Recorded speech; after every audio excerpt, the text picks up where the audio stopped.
आइए रीड कीजिए question number 15। EMI का क्वेश्चन है, इमोशनल ईएमएफ और फोर्स बैलेंसिंग है। देखिए क्या क्या रहा है कि ये सिस्टम है जिसमें पूरे का रेजिस्टेंस जो है वो आर है, ये दोनों रेल जो है वो स्मूथ है, मतलब कोई फ्रिक्शन नहीं है। रॉड मास एम है, ये रॉड है जिसका लेंथ कैपिटल एल है और बीच का रॉड के पी एक्स और क्यू वाई के बीच का डिस्टेंस स्मॉल एल है। फॉल कर रहा है अंडर ग्रेविटी में, falling under gravity. Terminal velocity पूछ रहा है। दो चीज़ें अपने को मालूम होनी चाहिए कि टर्मिनल वेलोसिटी अचीव कब होगा और ईएमएफ इंड्यूस्ड कितना होता है। मोशनल ईएमएफ होता है, motional EMF V cross B dot L, V cross B dot L. ये एल जो है वो यहाँ से यहाँ के बीच की दूरी है। यहाँ से यहाँ कहने का मतलब जो कंडक्टर के कॉन्टैक्ट्स में है उसके बीच की दूरी है। मतलब ये कैपिटल एल नहीं है, ये कौन सा एल है, स्मॉल एल है। पहला ये चीज़ पता होना चाहिए कि ईएमएफ जो इंड्यूस्ड होगा वी बी एल वो इन दोनों के बीच में इंड्यूस्ड होगा, ना कि इस पॉइंट और इस पॉइंट के बीच में इंड्यूस्ड होगा। ये दोनों रेल्स के बीच में होगा, कॉन्टैक्ट्स में। लॉजिकली और एक्सप्लेन करते हैं, आपको समझ में आएगा क्यों ऐसा होगा। अंदर की तरफ मैग्नेटिक फील्ड है, बाहर की तरफ उससे फर्क नहीं पड़ेगा।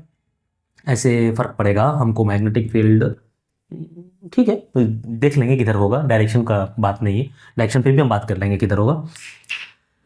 फ्लक्स जो चेंज कर रहा है इस लूप में, रेक्टेंगुलर लूप में जो फ्लक्स चेंज कर रहा है वो इसके मोशन के कारण चेंज कर रहा है, यहाँ से यहाँ तक के मोशन के कारण, ना कि यहाँ से यहाँ तक के मोशन के कारण। इसलिए जो ईएमएफ इंड्यूस होगा वो यहाँ से यहाँ तक में इंड्यूस होगा। और ईएमएफ कितना होगा, V cross B dot L, जिसको वीबीएल कह देंगे।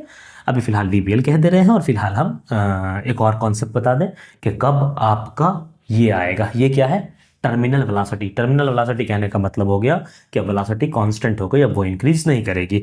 वो तब आएगा जब नीचे का फोर्स जो कि mg है और ऊपर का फोर्स जो कि IL क्रॉस b है, ये दोनों बराबर होना चाहिए।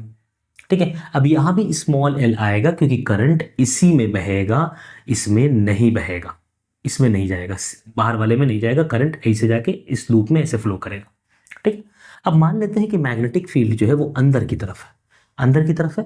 तो अगर नीचे आएगा तो V cross B dot L एक बैटरी बना देगा कुछ इस टाइप का, ये हायर पोटेंशियल, ये लोअर पोटेंशियल। मतलब इसमें करंट जो बहेगी वो इस डायरेक्शन में बहेगी। और आई एल क्रॉस बी जब कीजिएगा, आई एल क्रॉस बी, तो फोर्स, मैग्नेटिक फोर्स ऊपर की तरफ आएगा और नीचे लगेगा mg, और ये दोनों क्या हो जाएगा, बैलेंस हो जाएगा। तब क्या, तब स्पीड कांस्टेंट। स्पीड कांस्टेंट का मतलब टर्मिनल वेलोसिटी अटेन हो गया, बस यही कॉन्सेप्ट लगेगा। बढ़िया, ईएमएफ आ गया VBL. Force, magnetic force FB कहते हैं, एफबी फेसबुक नहीं है, एफबी मैग्नेटिक फोर्स है। ये हो जाएगा V B L I L cross B, सब परपेंडिकुलर है, तो V B square L square.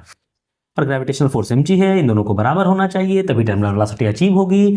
मतलब V B square L square is equal to mg, तो v is equal to mg by B square L square. आहा, कितना आसान question था। अच्छा रे, ऑप्शन में देवे नहीं किया वैसा, कोई बात नहीं, कुछ छूट गया लगता है। अच्छा, ईएमएफ जो था ना, ये ईएमएफ था ना, आई तो हो जाएगा, आई हो जाएगा ई बाई आर, तो ये बाई आर मतलब यहाँ हो जाएगा V B L by R, तो R. Option number A M G R by B square L square, option number 1 is correct. ठीक है, बाकी कोई ऑप्शन नहीं, वैसा नहीं है। बढ़िया।